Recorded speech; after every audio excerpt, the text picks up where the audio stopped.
Hello and welcome to the video presentation Succeeding in the American Classroom. This presentation is about university success in the US and is for international students who want to succeed in their classes. We're going to look at the aspects of university classes in the US, particularly discourse in the American classroom.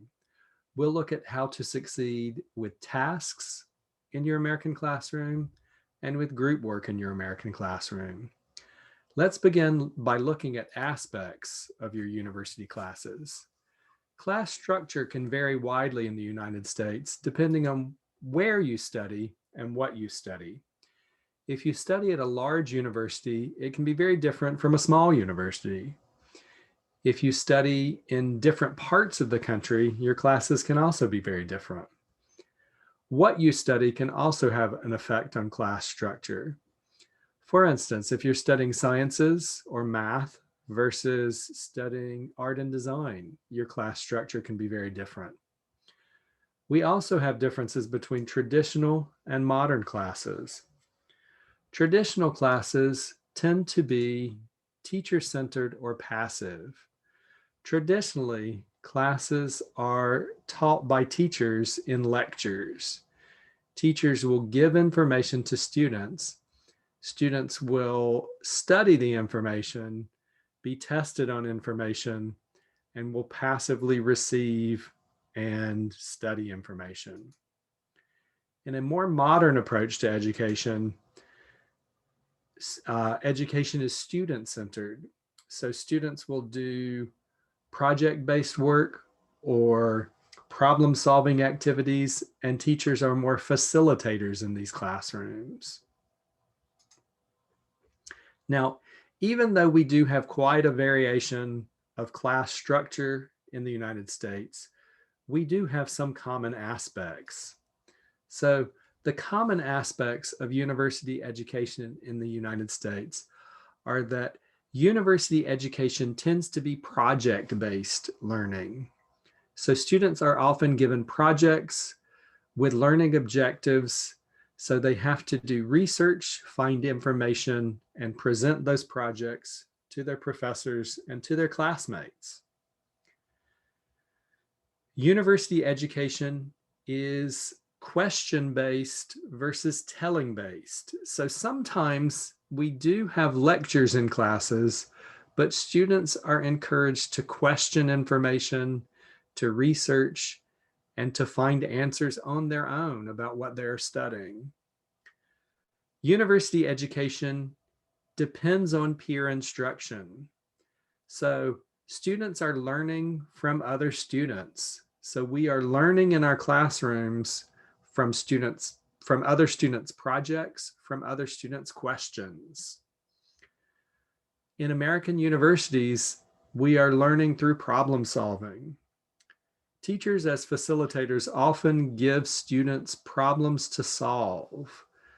These problems lead students to find new information and to discover new ways to solve problems. Often, university education in the US is high-tech instruction. So students are using computers and equipment that is helping them to discover and helping them research information and helping them present information. And the final aspect here is that university education in the US uses multi-layered engagement of information. So students are not just reading information or hearing information, they are using information to create they're creating new things. Students are synthesizing information. They are putting pieces of information together. Students are working with information on multiple layers. They are learning new information, putting that information together with information they already know, and they are creating new ideas and sharing new ideas with each other.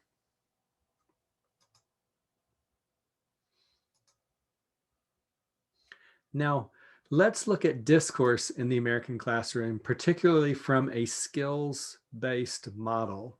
So with discourse in the American classroom, there are 4 things that we want to answer. What is classroom discourse? We will look at, in this part of our presentation, how we define classroom discourse for our purposes. We will look at what is traditional classroom discourse. We will look at what is student-centered discourse, and we will look at what is skill-based discourse. So, what is classroom discourse? Classroom discourse, for our purposes, is classroom communication. We will define classroom communication as verbal communication. Discourse can be written communication, but for the purpose of this presentation, we want to look particularly at verbal communication, and we want to look at group, meaning the complete class, small group, and pair work in the classroom. Now, for this type of communication, this is rule-based communication. And what do we mean by rule-based communication? Well, for rule-based discourse, we have the idea that rules differ by class. So some classes use hand raising as a discourse rule. And so you've all experienced hand raising before. A student will raise their hand. The teacher will recognize the student raising their hand. The student will speak, give their input, and then another student will raise their hand. So students will take turns by raising their hand. The other major way, the other major rule for classroom discourse is turn taking. Now let's look more closely at turn taking in the American classroom. So turn taking is what I like to call jumping in and stepping back. Jumping in and stepping back happens without hand raising. So in this type of classroom, students will just speak out their ideas. In this type of classroom, students jump in by speaking their ideas. Now, sometimes students will jump in at the same time. In this situation, when students jump in at the same time, one student will step back and the other student will continue talking. So with jumping in and stepping back, students are just simply negotiating space to speak in. So they are making space for each other.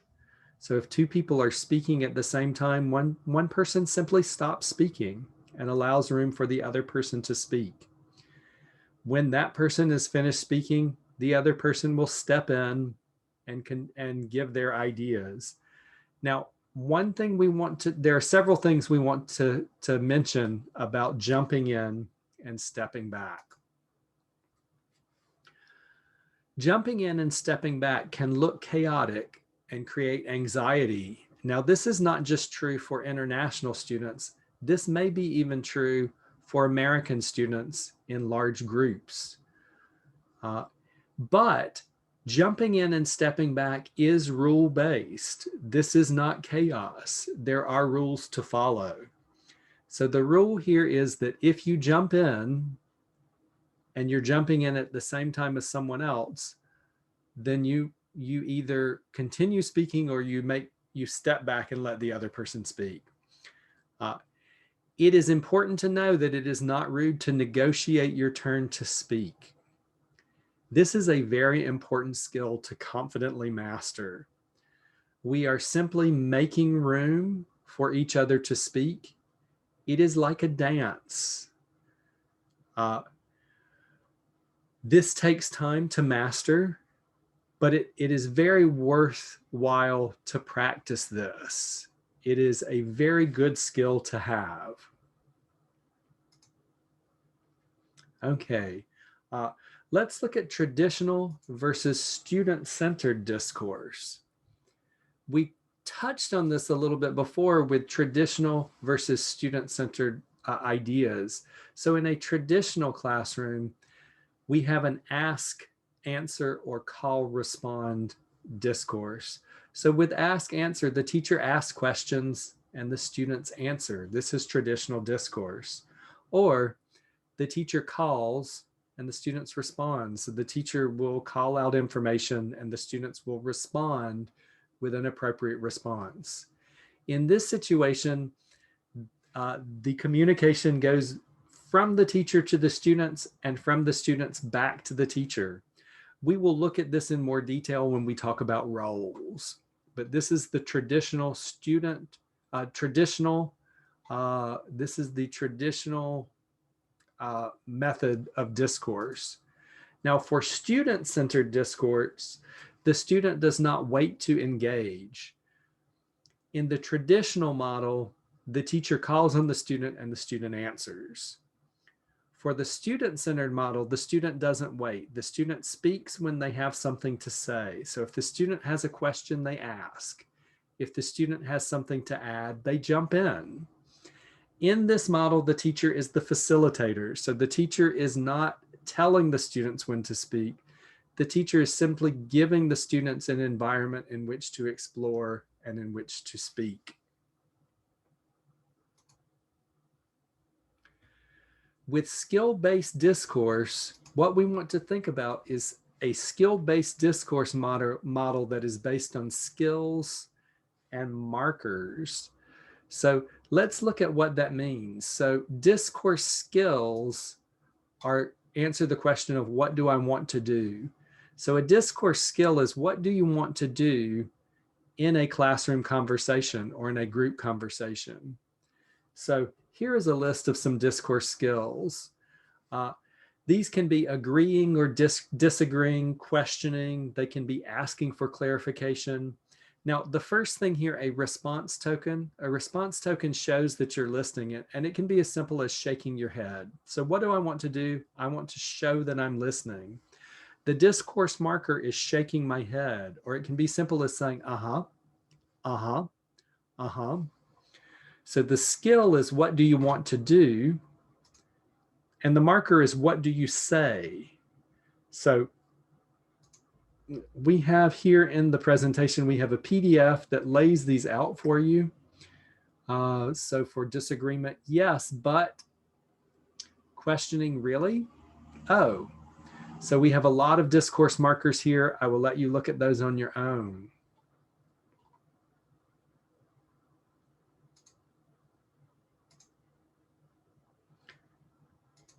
Okay, so that is a skill-based model for discourse. If you learn these skills and the markers, then it can be very helpful in classroom discourse or for group work for discourse.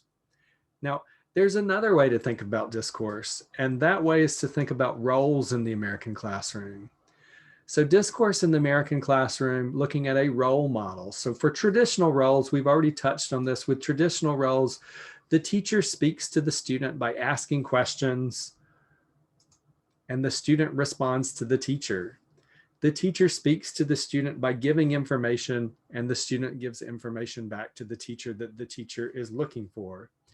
In this model, students very rarely talk to each other, and I'm sure that at some point in your education, you have gotten in trouble for speaking to other students in your class. So that is a traditional classroom role of teacher and student. Now, for student-based roles, the teacher is the facilitator. And what that means is the teacher in the classroom is creating an environment where students are exploring, problem solving, and doing many things to work with information and to explore information on their own. So the teacher is more quiet in a student-centered classroom, and the students do a lot more of the speaking, and the students are much more active in the student-centered classroom.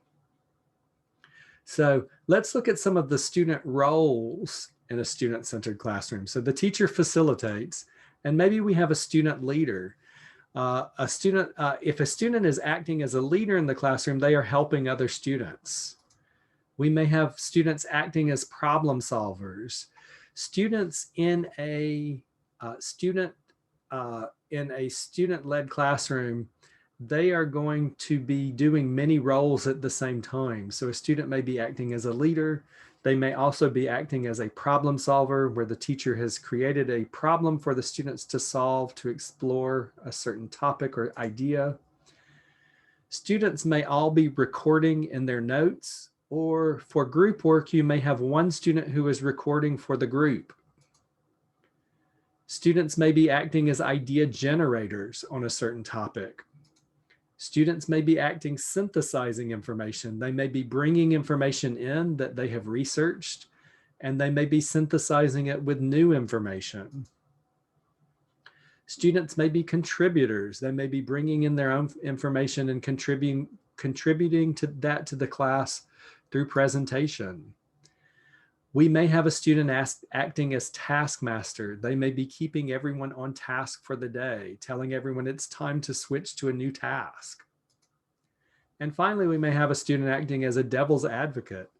Devil's advocate is giving the opposite ideas or opinions to whatever we are working on at the time. Devil's advocate is a special role that shows us holes in information or shows us holes in argument that we may need to fix.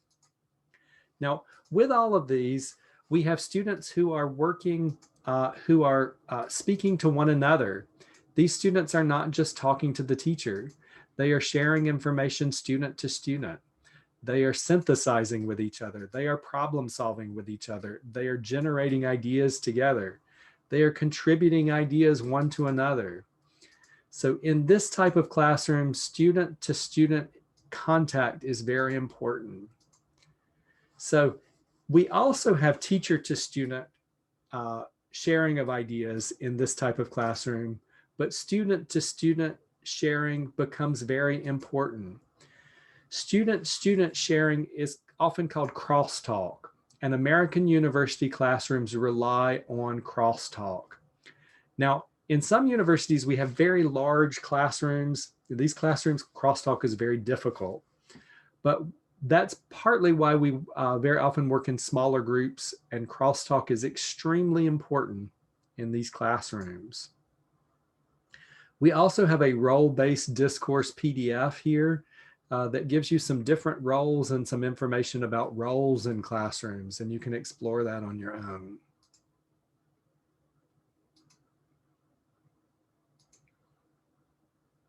Okay, let's move on and look at tasks in the American classroom. So for classroom tasks, when you're given a task in the classroom or a task for homework or a project, there are two questions that I think you should ask yourself. Number one, of course, is what is the task? And number two is what is the goal of the task? And if we look at these two, there are two broad task types. And for these two broad task types, we have one type is to inform. We can passively or actively inform. And what this is we are giving the student new information. Passively informing is our more traditional style where the teacher will lecture or give the student information. Actively is where the students are researching information or discovering information through problem solving or idea generation. The second type of task is assessing. Now, assessing is traditionally done through testing or questioning students. So there are two types of assessment for students. One is product and one is process. When we test students with a product, we are looking at the outcome. So for instance, if I give you a project and I'm looking at the product, I don't care about what you do to get that product. All I care about is the end result. If I'm looking at your process, I want to look at your steps. So I want to make sure that every step is complete and correct, that you are following a correct process. So when we assess, we want to ask the question, is my teacher assessing my final product, or is my teacher assessing the steps of my process to get to a product, right? Sometimes your teacher will not assess your product at all, but will assess your process for how you get there. For instance, if you have an art class and you have to produce a painting, is your teacher looking at your final painting, or are they looking that you are learning the steps of the process for producing the painting? So Let's look at these again. So an information task is about gaining new information, and an assessment task is about assessing your understanding, about checking your understanding. All right. In terms of information, we have a hierarchy of tasks. And what this means is when we have a task hierarchy, we have information. So your teacher gives you information, or you have new information that you've learned in a class. There are levels of using that information. The first level of using that information is simply repeating that information. So if your teacher gives you new information and they ask you to repeat that information back, this is the simplest level of using that information. The next level of using that information is to explain the information or the concepts behind the information. Moving a level up, we are applying that information to a new situation. So as we go deeper with information here in this hierarchy, we are using this information in a deeper and deeper way. So repeating information is very simple. Explaining ideas is a little bit more difficult. Applying that information to something new is even more difficult. Next, we are analyzing relationships between the information that we're being given or information that we learn. Next is evaluating values or making judgments about information. Is this information good? Is this information true? Why is this information true? Or why is this information good? That's just an example of how we're looking at information. And then finally, creating new works from the information. So using this information to create something very new, but based on the information that we have. So this task hierarchy is taking the information that you learn in a class and using this information in a deeper and deeper level. So the basic way to use information is just to repeat it. And the most complex way to use information is to create something entirely new based on the information that you're given.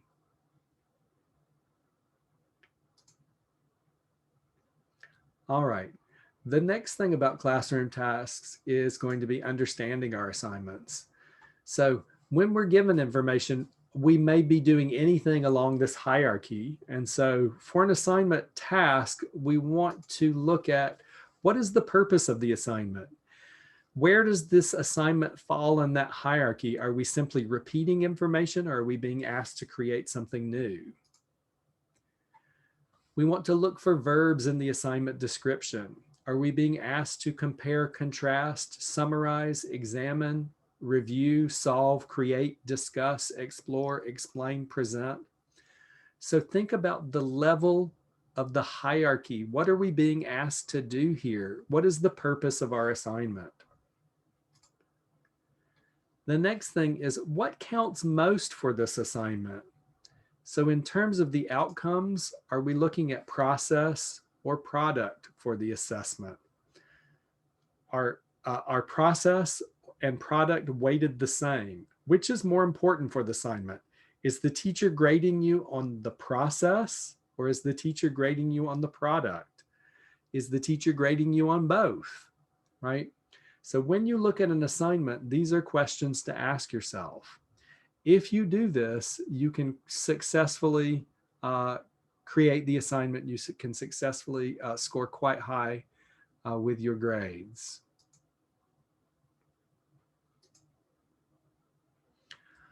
All right, this leads us to group work in the American classroom. In American classrooms, students will work in large groups, small groups, and in pairs. Okay, this seems pretty obvious, but let's look at these. Let's look at group works, large groups, small groups, and pairs. For large groups, we're looking at the whole class. For smaller groups, we're looking at groups that are smaller than our whole class, and pairs, we're looking at groups of 2 students. So how do we approach group work? So how do we work together? The first thing we want to do is we want to assess ourselves within group work.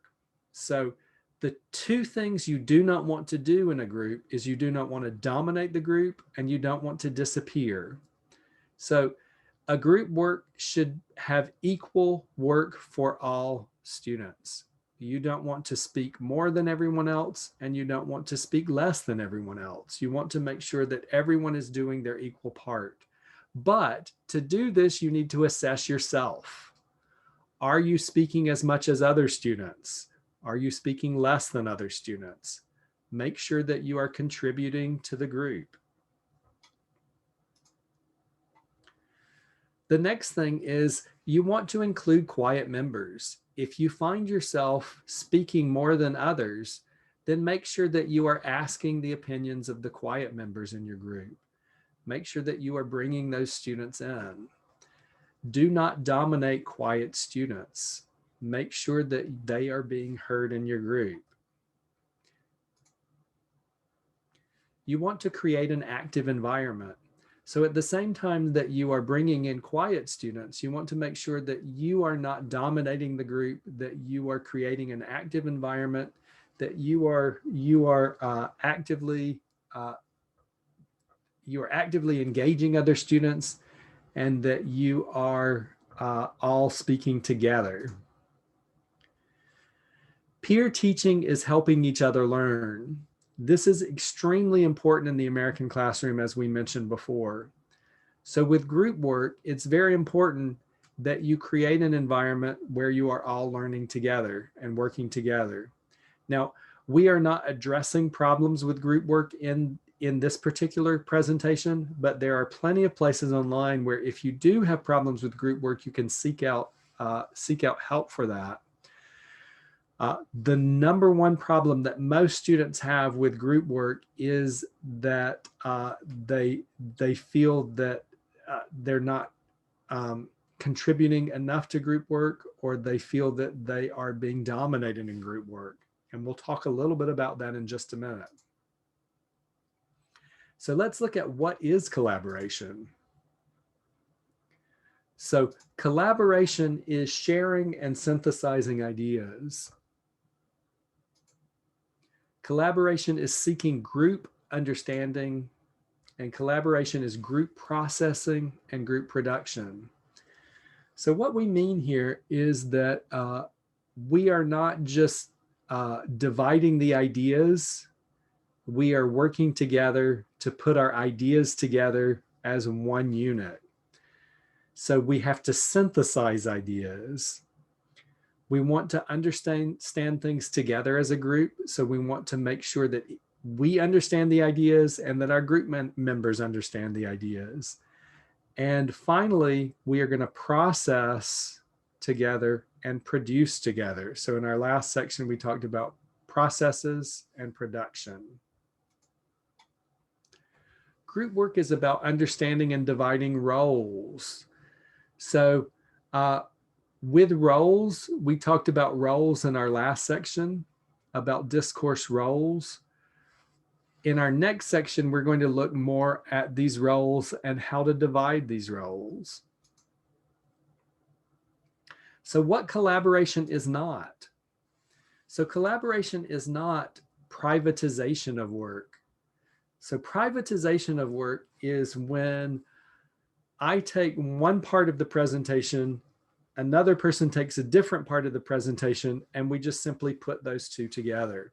So for instance, if there are 3 parts to the presentation, there are 3 members in my group, each person does their own part, and we just stick them together at the end.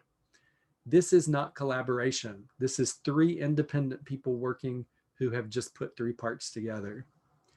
For collaboration, all 3 people should work on these parts together, synthesize their ideas, and put them together as one cohesive group, right?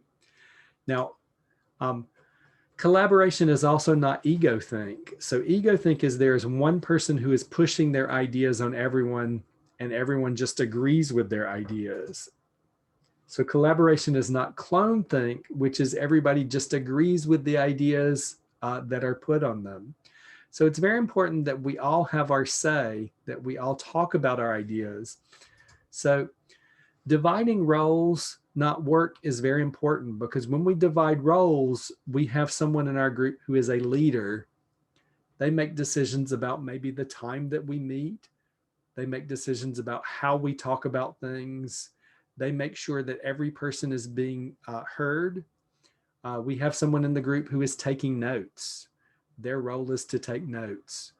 We have someone in the group who makes sure that we are staying on task. So we are dividing roles. We are not dividing work. This can result in true synthesis, and it creates accountability. So it means that every member is doing their job. This also ensures that all members are taking part in the group. Okay, let's look at our final part here. So we're going to look at questions and answers. There are some questions that students often have about these topics. So the first question here is, students often say, am I being rude when I try to jump into a conversation and others are trying to speak?